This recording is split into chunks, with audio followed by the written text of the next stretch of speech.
Mentally প্ৰস্তুত নাছিলোঁ কোনো ধৰণৰ কথা ক'বলৈ বা কিবা ষ্টেটমেণ্ট দিবলৈ। সেইটো কাৰণে 7 দিন মই যেনে যেনে কটালোঁ। কিন্তু এতিয়া জোখতকৈ বহুত বেছি অপপ্ৰচাৰ চলিছে।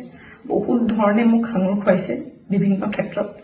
ন্যায়ালয়ে মোক দোষী কৰাৰ আগতেই নিউজ মিডিয়াই মোক দোষী কৰি মোক এতিয়ালৈকে ফাঁচি দিছে। মোক অলৰেডি মই দোষী বুলি কথা কৈছে আৰু বহুত ধৰণৰ নিউজ, বিভিন্ন ধৰণৰ নিউজ য'ত মোৰ কেছটোৱে ট্ৰেডিঙৰ ওপৰত আছিলে, কিন্তু এতিয়া কেছটো অকল মোৰ ওপৰত হৈ গ'ল। আজি ফাইনেলি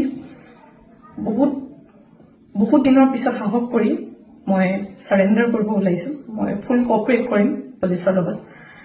ইমান দিনে কৰিব পৰা নাছিলোঁ। মই পলাই ক'তো থকা নাই, মই লুকাই আছিলোঁ অকণমান। মই পৰা নাছিলোঁ সহ্য কৰিবলৈ। ইমান সহজ নহয় নিউজ এটা শুনি থকা বা নিউজ এটা কৰি থাকিলে। যি মন যায় তাকে কৈ আছে,